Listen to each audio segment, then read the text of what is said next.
Yeah, the other one is, there's a guy on before talking about footballers in toilets. Back in the mid-80s, I was in a nightclub in Liverpool. There's not a knot hole in this story, is there? No, maybe not. Okay, You're not going off eating a plastic bag at any stage. Yeah, go on. Anyway, so... I was in a club in Liverpool in the seriously, mid-80s. Karen, it's your ass here, because we're doing... I never barked up footballers in toilet stories. Anyway, go on. And there was a bunch of Liverpool players at the bar, probably similar to the way they are now. There's Molby, Ian Rush, who was playing for Juventus at the time. Hang on, can he carry on with his story, Karen? He can't. Oh, well, we've been counted out. Oh, man. He's been counted out.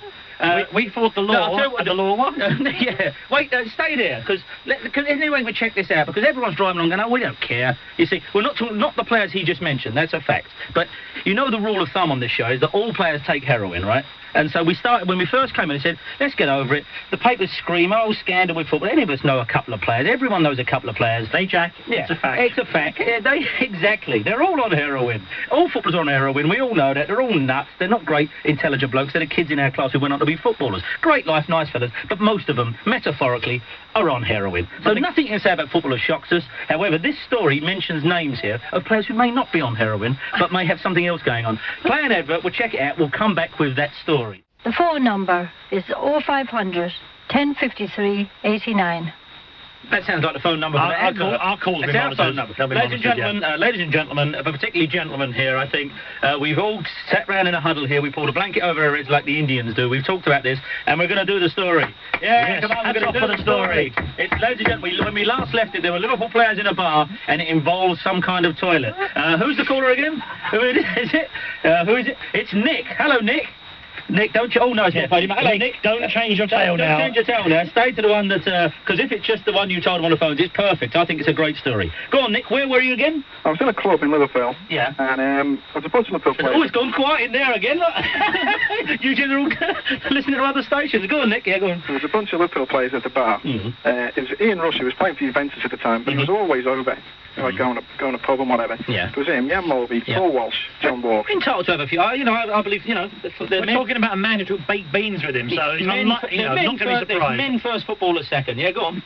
Anyway, I'm in the toilet a little bit later on, and the four of them come in, and I'm just doing what you do in the toilet, and the four of them start talking about who's got the biggest one. Now, this is what I hear. The four lads come into the toilet here, and they start, it's a perfectly natural thing, and I don't suggest, I know it's a corny old subject, a thorny old subject, but nevertheless, it happens. And what did you hear? Well, I didn't find out who had the biggest one, but we most certainly found out who had the smallest one. Who? And it was John Wark.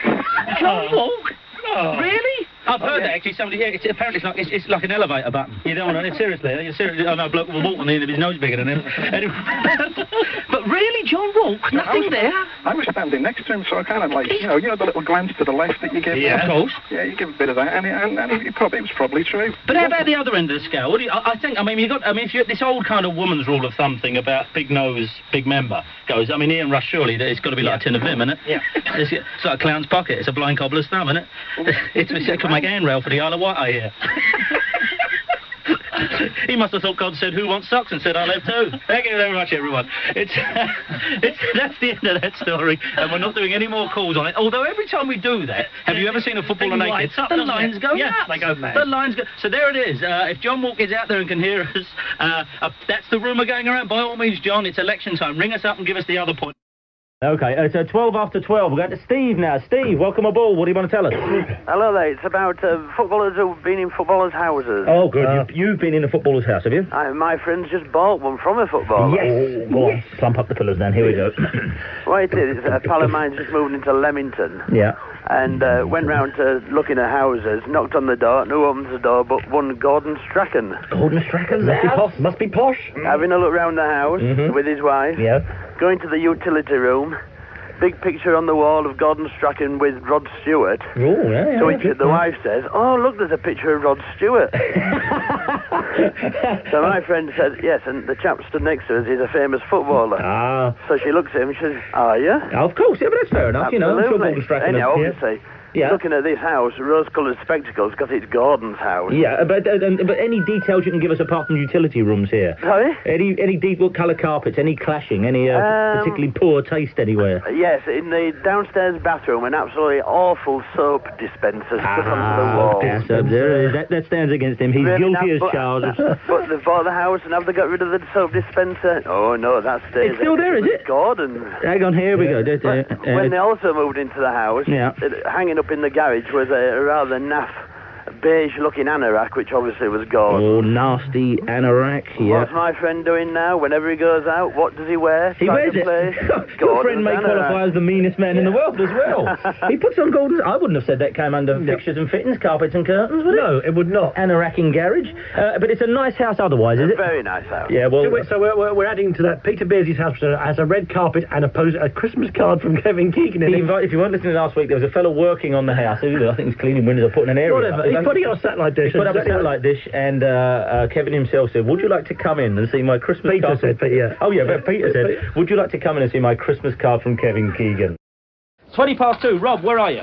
Hello. What do you want to tell us, Rob? I'm just going to tell you the story of how many times I've got in for nothing this Okay, season. yeah. What ground will this be? Well, I follow Enfield. Okay. And I've managed to get in for nothing 6 times. Okay, now, wait there, because I think we need to take the call. It may be that he is a director at Enfield. You see, you could be querying the pitch for everybody else. He might be a lead linesman and keeps getting in. He could play for Enfield. Yeah, he could. How about that? Now, I'm not saying that clubs always... St John Ambulance. That's what he is. Is it any of those? It's absolutely none of Okay, those. now, hang on. We've got to be careful, you see. Do you play for Enfield at all? No, I don't. Do you draw the white lines up the side of the pitch? Do you take a bag of Zatzumas with you? Because, as we know, that is the usual legal currency for getting into football ground. Go on, might as well. No, these are all the away games. I wouldn't do it to my own club. All away games. On non-specified away grounds. How does that happen then? A criminal with principles. This is what we like. Yeah, go on. Yes. Well, Hayes was the best one, where I was queuing up at the turnstile, and the guy decided he wanted to go and get some change, but he left his foot on the pedal as he was looking behind him.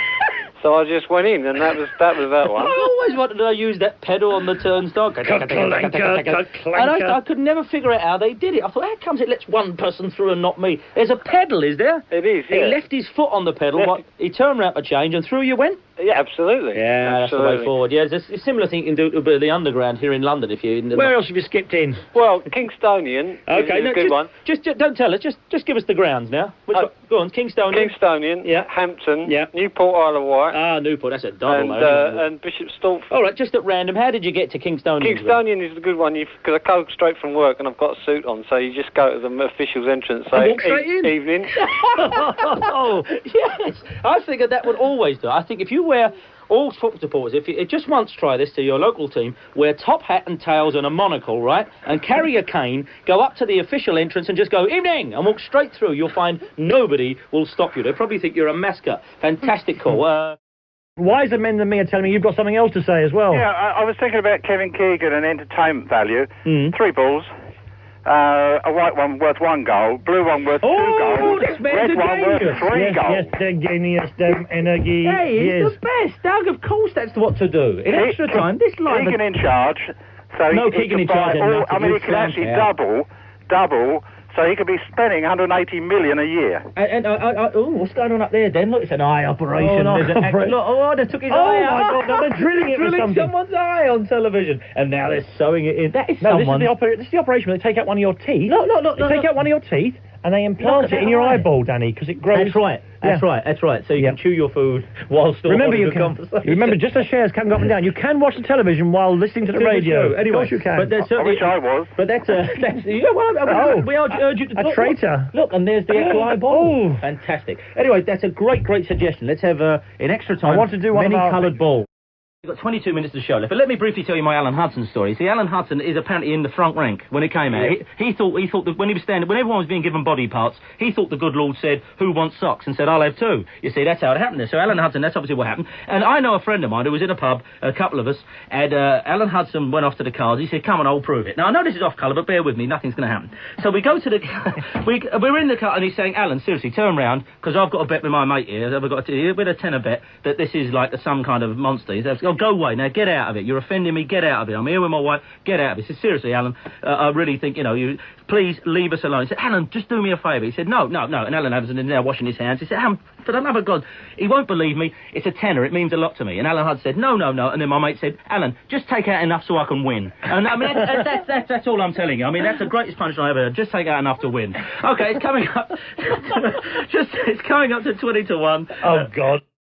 And this will be Gordon ringing up about his anorak, will it? Gordon. Gordon, how are you? Hiya, Danny. Who is this? I've got football memorabilia and I've got a footballer in the supermarket. Okay, go on. The football memorabilia was when I was about 9. I'm now about 50-odd, so it's going back a bit. Yeah. But I asked my dad if he'd make me a bow tie. Hang on. No, hang on. What? Just say that again. Well, that's what you... I asked my dad if he'd make me a bow tie. You'd make him... Yep. Now, first time ever on Radio 5 Live, the sentence, I asked my father to make me a bow tie. I'm sorry, that sentence ends here. This is already my favourite call ever.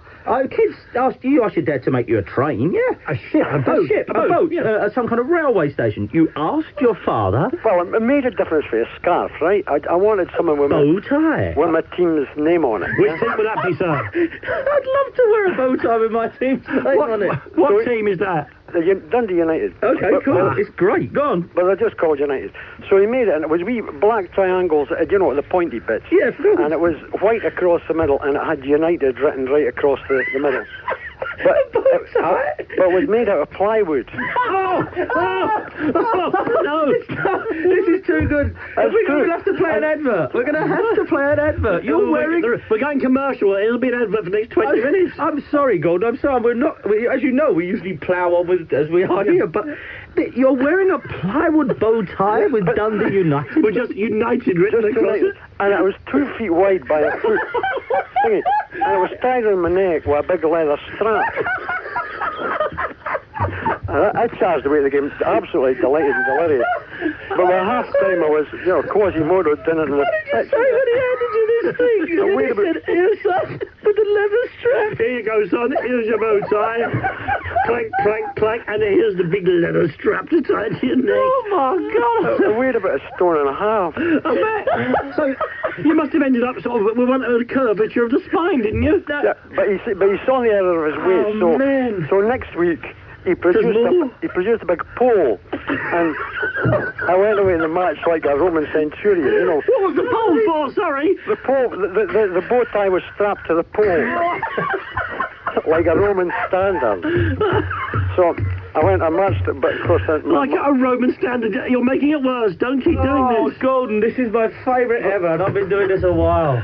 Well, I'm sorry, I'm gone. And the other quick thing is... No, hang on, just give me a minute. You don't have to fill the space. Sometimes it's good to have dead here. Let me just get over this. Just going back, why did you want a bow tie? Why does anybody want anything? I didn't want... No, seriously. Not good enough. A rattle, yes. A banner, yes. A scarf, as you say, a hat. I already had a rattle. Oh. That was made out of cast iron as well, so... I just said that... Anyway, sorry, Gordon. Karen, you said there's one other thing. Yeah, all right. That was... Did you watch Sky during the week? I know it's a Scottish match. Did you watch Rangers against United? I saw bits and pieces. Yeah. I didn't see it. Anyway, the guy this week. Go on. The guy who crossed the... Don't tell me there was somebody in the crowd wearing your bow tie. That's it. Yeah, go on. The guy who crossed the ball for Richard Gough to score an own goal, which was brilliant, because Richard Gough used to play for us, so... Of course, it's the opposite of what you were saying. You used to say, when somebody comes back to your club, they always score against you, but they scored for you, so that was terrific. But anyway, the guy who crossed the ball is a player called Andy McLaren, and he shops at Tesco's in Moneyfeast. And I was standing beside him, behind him actually, in the 6 items or less, 1 basket queue. Yeah. When a nearby checkout, well actually it was about sort of 15 yards away, opened. You just saw the girl sitting down and putting on the light. Yeah. So we both made a dash for this other checkout that was opening, and I left him for dead. You did? Oh, yeah, good for you.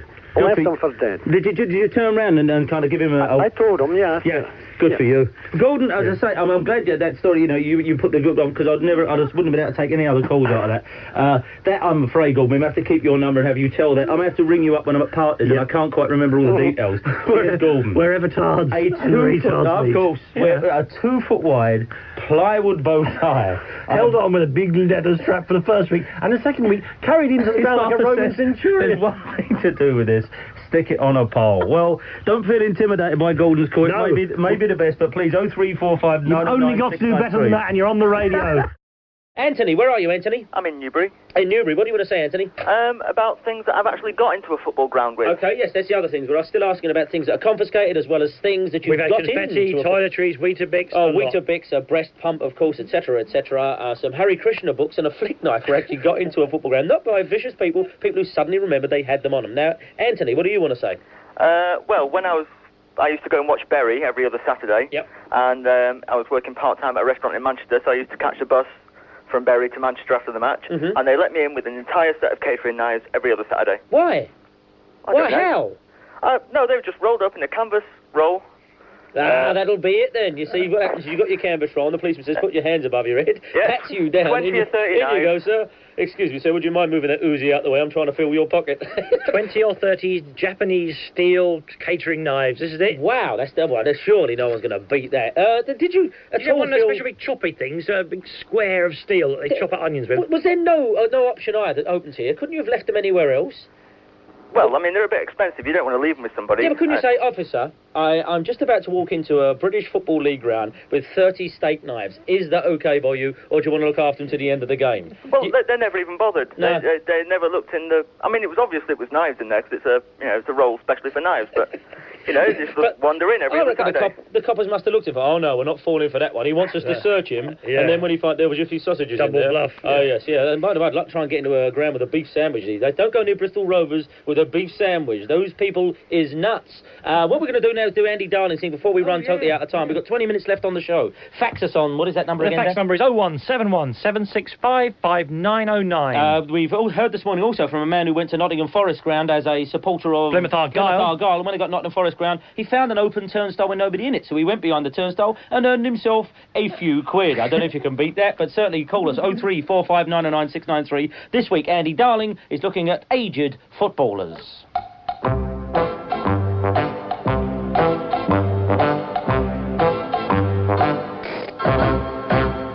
It's a dreadful day, the day you realise that top professional footballers of around your age are regarded as being on their last legs, fit only for player managership of clubs in the Conacher Welsh League. The situation is exacerbated by the fact that youngsters who started infant school the term after you left the seniors are tussling for places in the England team. You can react in one of two ways. You can climb to the top of a very high building and toss yourself off, or you can lobby for the return of the older player. No one is under the illusion that older players are pin-up material. Steve Bruce will never be asked to advertise corn burgers, but in the clubhouse after training, they're really tasty. And sales of John Wark pillowcases are astonishingly slow at Ipswich Town's club shop. It was always thus. Whilst dolly birds queued up outside Old Trafford, all in a tizzy, to catch a glimpse of George L. Beetle Best, his elderly teammates Shea Brennan and Bill Fuchs could pass by without so much as a murmur. They simply weren't glamorous. Tabloid newspapers never tried to set Shea Brennan or Bill Fuchs up in some three-in-a-bed prosy pop party. That wasn't important. What older players bring to the game is wisdom and skills honed to a fine edge after so many years learning the trade. Not for them the 100 miles per hour, eyeballs out, pell-mell that passes for God's own game so often these days. No. Your older player puts his foot on the ball, slows things down, and a serene calm takes over. This can sometimes go too far. When Sir Stanley Matthews was in his late 40s and still turning out for Stoke City, youngsters were so in awe of him that as soon as he got the ball, his own team and the opposition would slow down to his pace. The result was 22 players waddling along like the penguins on the Pick Up a Penguin adverts. No offence to Sir Stanley, mind, none taking a hope. Let every team, no, make every team, have a John Budgie Burridge, a Peter Shitters Shilton, a Gordon Strachan. Not only have they got decades of footballing know-how to convey to the young'uns, but they can also help them with the hurly-burly of life outside the game. Paul Ince is forever crediting Brian Robson with helping him out with the problems of growing up when he joined Manchester United, and Gordon Strachan is no doubt doing the same, with a few wise words for the new lads at Coventry. Every club needs an elder statesman like these. Would Newcastle's Keith Gillespie have wound up with such heavy gambling debts if an older player, let's say Peter Shilton, had been there to guide him? You know it makes sense, the campaign for older players. What it boils down to is this. What would you rather have? John Budgie Burridge doing cartwheels and handstands during lulls in the game, whilst still maintaining 100% concentration?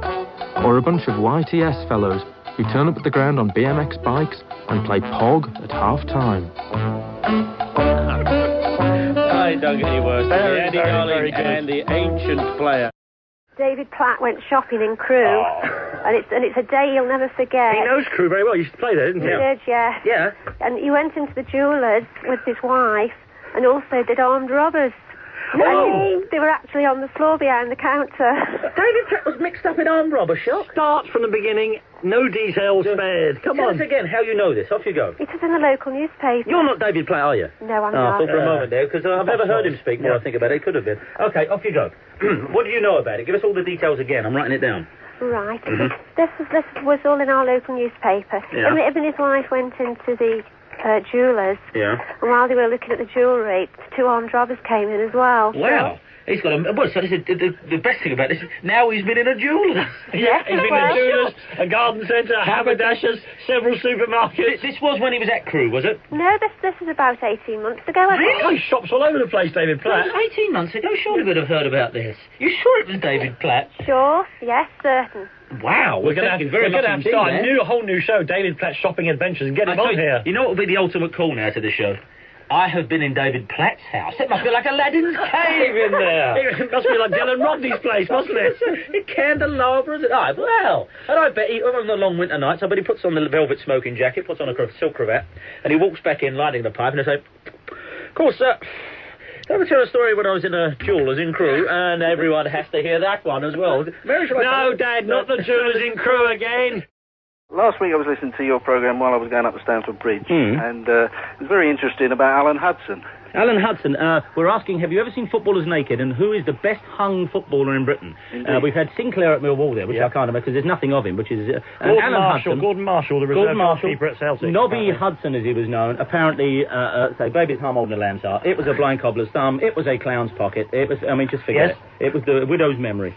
Yeah, go on. Well, anyway, when I got home, I had a chat to my wife about it, and she said, that's not true. I said, what do you mean that's not true? She says, take it from me, that is not true. He hasn't got a big one. No.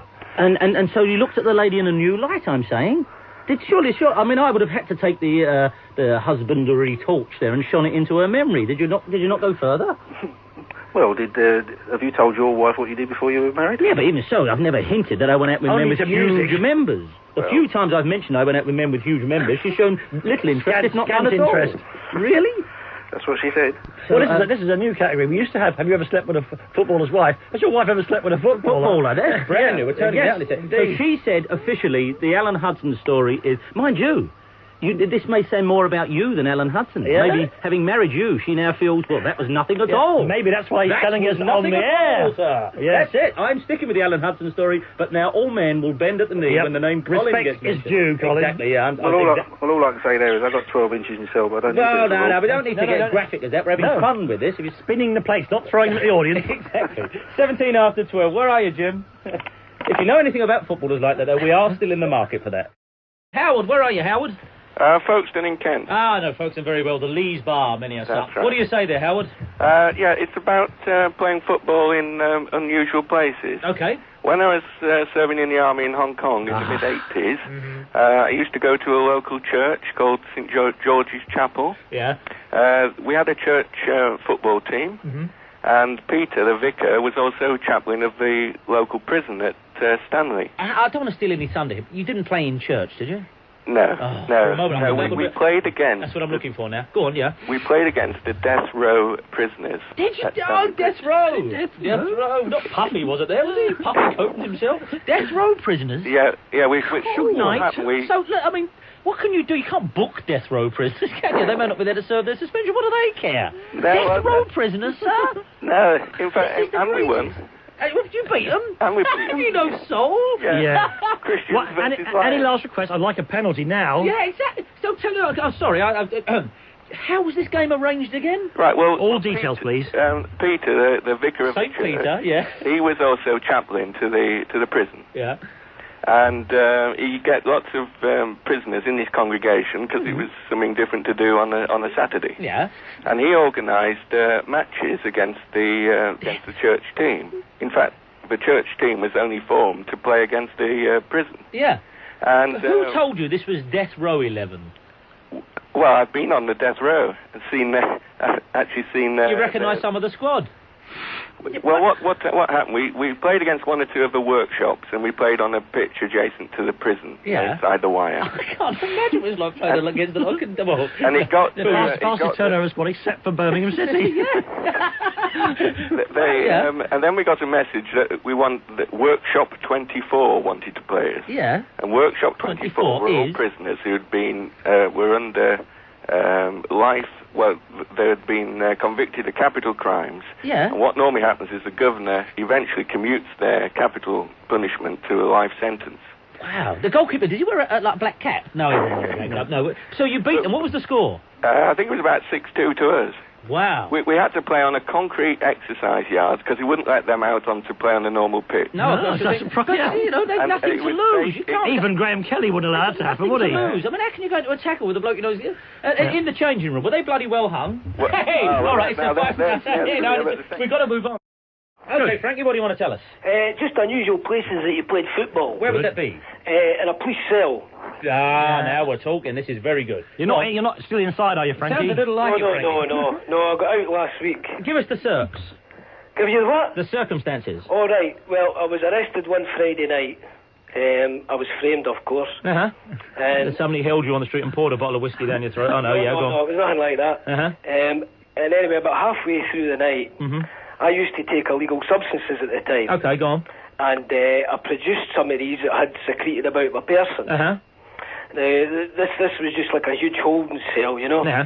And I distributed these out. A drunk tank, as we know it. Yeah. Well, you could say that, aye. Yeah. And then we noticed a bread roll on the floor. Well, already you can't put people in a cell and leave a bread roll and don't think the spontaneous football's going to break out. Go on. Exactly. Yeah. So anyway, with the enthusiasm of this stimulant we'd taken, we started having a game of football. It's like train spotting, isn't it? It's great, isn't it? Yeah. So everything was going fine, except the police weren't that happy about the noise that we were making. So we were sort of telling them to go away and alone and stuff.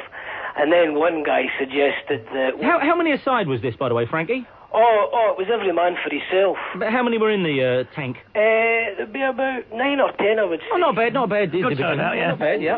One guy couldn't play because he'd been beat to a pulp before he came in. So you used him as a post, did you? I would just sort of bounce the roll off his head now and again to make sure he was still alive. As I say, everything's going fine until one guy suggested that this police officer's mother had a sexually contagious disease that was conceived. Just about 2 minutes after that, him and his pals invaded the pitch. Police invading the pitch? I told them that. I said, here, hang fire, boys. This is not on. Did they confiscate your ball? The ball was in bits by that time. I was going to say, I mean, the roll itself, I mean, can't have survived that long. No, well, I mean...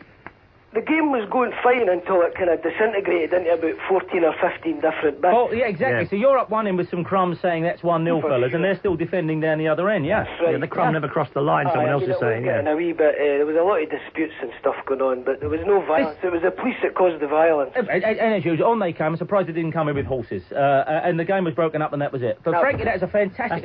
And the second week running, we've had drugs and football. So if you want to ring in about football matches on drugs, ring 606. This is the kind of stuff... What are you getting here? He's saying you've got the police coming in and there was a man beaten to a pulp over here. They just checked him to see if he was still alive. You're not going to get this anywhere else. The poor fella laying there beaten to a pulp. I just come round and open one eye and there's a football match being played with a roll in a small room. And of course, from his angle of vision, the roll rolls towards me. It's huge. It's like a boulder by the time it gets near his head, isn't it? What do you say, Jim? Hello, Danny. Hiya, Jim. Bring some sanity, not to say some respectability to proceedings, would you? All right, well, I've solved the answer. Penalty shootouts. Okay. Great controversy. I've got an answer. Okay, yeah. This is under our radical new laws thing, is it? Yeah. And it's competing with holding hands to stay on side and the big giant black mushroom. What have you got? Well, after extra time, rather than all this golden goal rubbish, I think you should just put on an extra ball.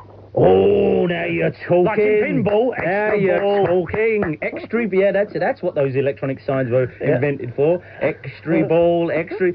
And how would this work then, Jim? Well, obviously you need a couple of extra linesmen, I think, or get rid of offside altogether. No, they just take a half each and they try and see across to the other side, which is what they do anyway. Yep. Yeah. And just 2 games going on there. That's right, yeah, and just, obviously you get a goal a lot quicker. Well, I think this, again, I don't know why it's staring us in the face. More than one ball. And those ashen grey teams only play one person up front. When your only striker sees the ball coming from 2 different directions at them. At least when you've got 2 up front, they can go for the ball. Imagine both being on your own side on the attack simultaneously on 2 different flanks. Oh, yeah. Why, this is the Soviet Union in 1944, isn't it? It's the greatest comeback of all time, isn't it? We're also opening the second front. That's exactly what we're doing. That is a superb suggestion. If you just joined us... And even if you've got someone who's really, really good coming up the wing, Dennis Irwin or someone, and they can get 2 crosses in at once. Fantastic. Defend that then. One player with 2 balls. There we go. Yep. Back to the Alan Hudson call. It's 19 after 12 o'clock. We're looking for ludicrous and yet slightly feasible ways the game can be made better. Just the beanbag mystery, I think, is going to be solved here. This comes from last week where the word beanbag got mentioned, and I couldn't remember what you did. Rather like pudding and beef this week. It was a side issue. I don't know whether this is going to solve it or not. This is from Jenny Taylior in Jenny Oxford. Taylior? No, Taylior. It isn't. Jenny, there's nobody called Dan. You've fallen for a Simpsons-type phone call. No one's called Jenny Taylior. I'm afraid. You said Taylior. You said Jenny Taylior. Oh, yeah, there you go. Yes, indeed. The person here has written in this thing about beanbags, and she says that at school... school. Taylior. I know it says it. Yeah, I know. It's not right. No, I know. I don't think I'll tell you about the beanbag. I'll tell you instead about the ideas they've had for making the football better, which are better than... Who's this from? Homosexual? Yes, it is, yeah. Go on. The idea for the motorised goal, moving ever so slowly along the goal line during the entire course and back, might work. Plus... also, she says, just once in the game, the whole apparatus, the whole goal, should just turn on its end. If you count the number of times the ball goes over the crossbar directly, if the goal could just turn slowly onto its end. That'll be something, actually the high shots fly in, and that's Jenny's Taylior's. Well, let me read about beanbags here. No, not the news. We're going to go to someone who's got... All right, Joe, just a second. Don't. Let's have a poll. Which do you want to hear, people? The news or a chap who's been out with a footballer's wife? Oh, the news has got the vote in the official room. Anyway, BBC people, come on. Joe, now, here we go. Joe, don't give us too much too soon, which is a phrase she may have said to him. Anyway, but... So, Joe, just... Hello, Danny. You've been out with a footballer's wife, have you? He was a footballer's girlfriend. Okay, good. It's all good. Just give us the club he plays for. Right, well, he's actually retired now. That's okay, just give us the club he played for. He played for Middlesbrough. Yes, indeed. Ladies and gentlemen, stay with Baker and Kelly up front. You're going to hear the first in a very long-running series. I have been out with a footballer's wife. It's just gone 25 to 2. Anything with alliteration in the trailer, you never want to go with that. It's just gone 25 to 2. We've got a million great new categories today, so it's going to be tight. But please call us 0345 909 693. Our premier category, our number 1 category, the category we want to see have great big legs with 7 league boots on is... Of course, I went out with a footballer's wife. I have been out with a footballer's wife. Not at the same time as they were married, although we'll buy a little of that. Yeah, but of course, a little action. Went out with them before they met them. And here's Joe, who trailed it by saying, man alive, hang on, a huge... On CNN. CNN's just showing naked women. Maybe the show's not important after all. Give us a break here a minute, folks. Nice guy. We recommend a combination of CNN with the sound turned down and Baker and Kelly up front. What's going on there? That's just Sunday afternoon entertainment. Joe rang us up and said, I went out with this player's wife, used to play at Middlesbrough. That's all we know. Joe, take it away. Well, Danny, I'm from Newcastle, and I'm actually a Newcastle United fan. And it must be 6 or 7 years ago, I was working down in the Teesside area, and became acquainted with a young girl down there who was going out with having a stormy time-struck relationship with a Middlesbrough player who was also a Republic of Ireland international at the time. Go on. Who, surprisingly enough, wasn't from Ireland, was actually from Glasgow. Go on, who? Am I allowed to say that? I hope so, old friend. I've been told I can't be slanderous. Is it C&M, is it? You can see it's not slanderous to say you met and entertained a young lady who's going out with a footballer. Right, his name's Bernie Slaven. Bernie Slaven, of course. Bernie Slaven. The Slaven Solar. The slaver to the slave meister. Who's a slaver mensch? Man, overgrown for a slave. Slavissimo. Man, what's in your slave ski? Of course, Bernie Slaven's girlfriend. Lord Slavemere was there, So she told you about this, did she? She said, I go out with Bernie Slavin? She said, we've just finished. Cool. What, they just finished? Well, just finished what? All I can really say is that at that period in time, I was scoring where he wasn't. Oh, yeah, but the category is good with that kind of musical tricks. Okay, there it is. Well done, Joe. That is fantastic. Joe went out with Bernie Slavin's girlfriend. Okay, so of course you get extra points. He's international. Of course, that's good. Yeah, and of course it doesn't have to be a two-timing thing. You may have known the girl long before she met some idiot footballer. Yeah. But if you certainly knew footballers' wives before they knew footballers, we want to build a list up, because believe it or not, they don't do this thing on other shows. I went out with a footballer's wife. We send you a prize, Joe, only we don't want to. Yeah, exactly. Yeah, we haven't got any. We don't have any. Yeah, of course. And we never know when we're going to be on the air again.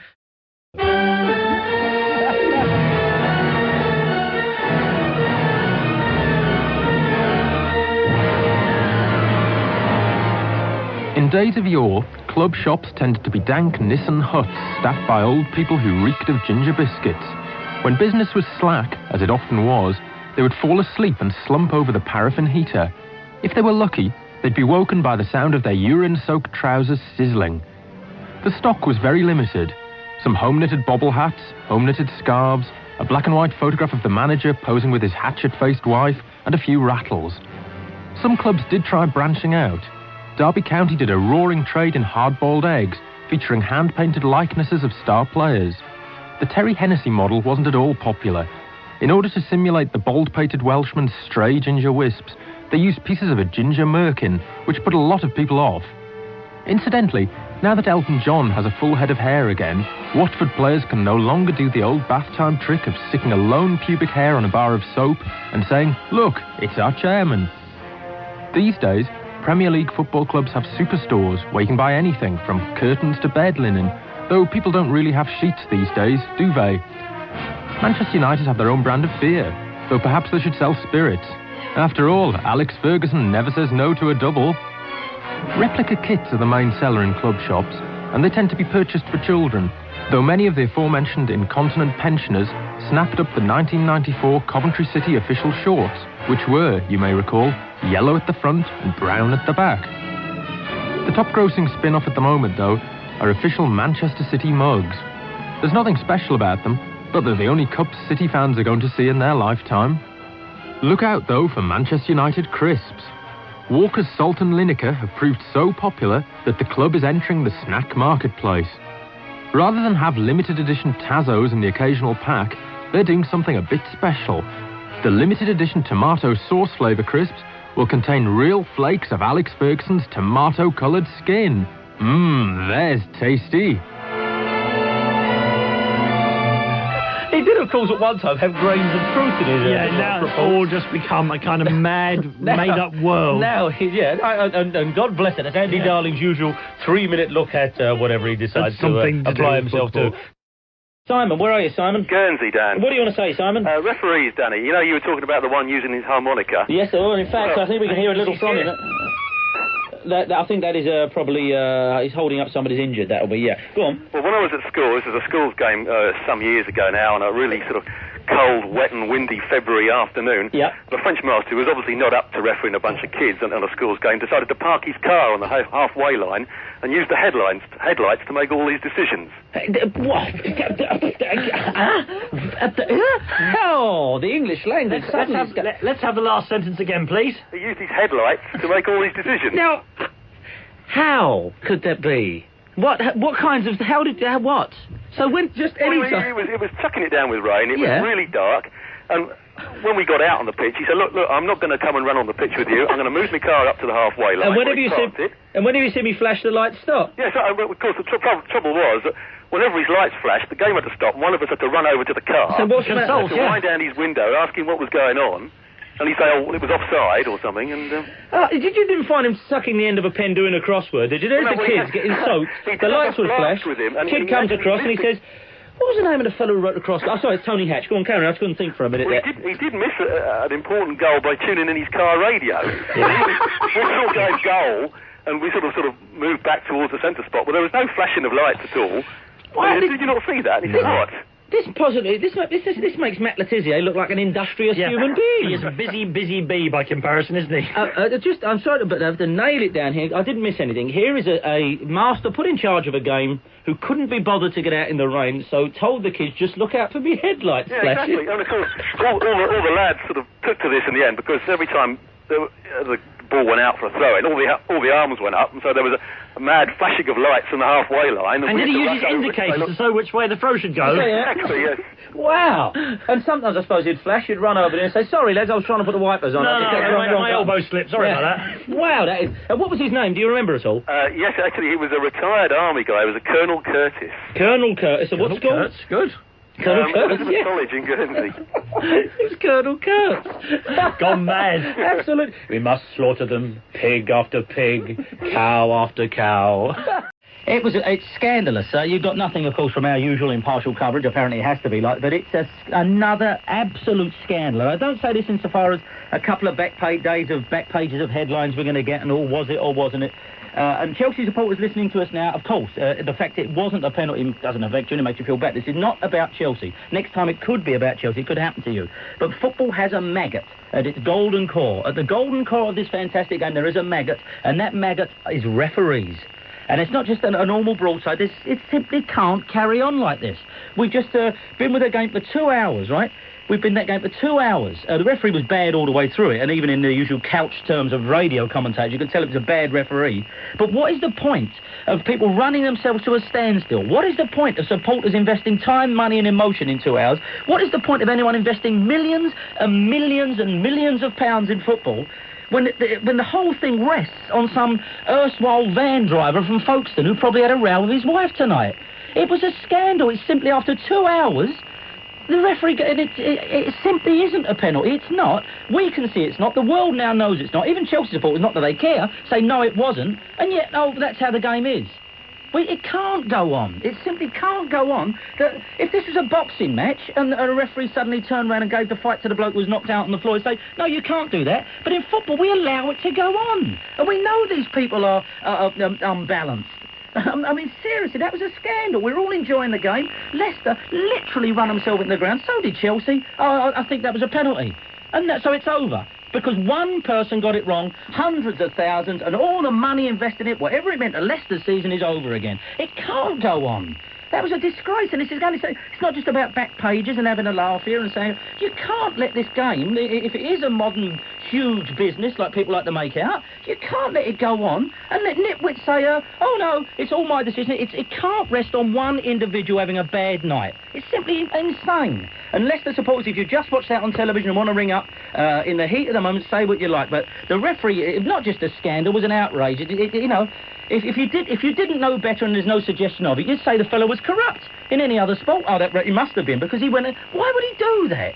You can't just at that stage of the game on all whim, and it ain't good enough to say, it has to be someone. No, they've now got to go to people who are watching it on television. It's too important to say, after all that and all that game, to say, yeah, no, that wasn't a penalty. And if he's just worried about being embarrassed out on the pitch, well, so be it. But that can't carry on. Let's hear about it. I don't know. I mean, it's simply a simple matter. They've got to have television screens. If Trevor Brooking can see it, and even old Trevor sat on the fence a bit, if you've got to have someone sitting up and go, no, it wasn't. It's too important to say, yes, it was.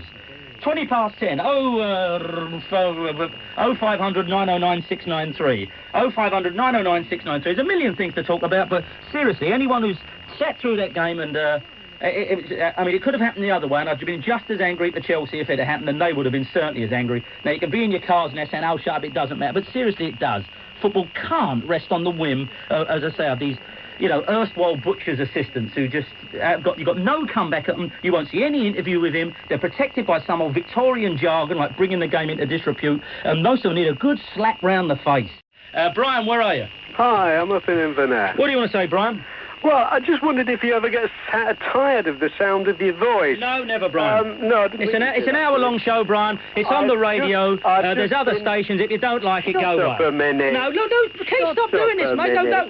I've just driven home in my car and I've listened to the sound of your voice wallaching on about referees in general and Mike Reid in particular and how they should be out of the game and all this sort of thing. Yeah. I did watch the match this evening. Yeah. Yes, the referee did get it wrong, but no game is ever decided on one incident. That was? Games are decided... Shut up. No, hang on, no, Lou, Keith, will you take him up the... Dead seriously, what's the matter with you? What is the matter with you in there? What do you want that drag on the... What is the matter with you? I'm not a confrontational shock jock. I don't want people coming through saying, shut up, we've got an interesting show going here. What are you doing? Jesus God. Why are you just making me into some kind... I'm not like this. We're having a good show. Will you stop pointing through calls that are just from smart asses who want to be contrary? Give me back my old producer, someone. Who are we going to? Peter? Hello, Danny. Hello, Peter. For God's sake, for the love of God, I'm not looking for people to agree with us, but I just don't want this kind of, you say this, I'll say that. You say this, I'll say that. Something important's happening in football tonight, and as usual, Radio 5 and the BBC just want to sit on the fence and say, oh, let's get the other point of view in case my bosses come down on me.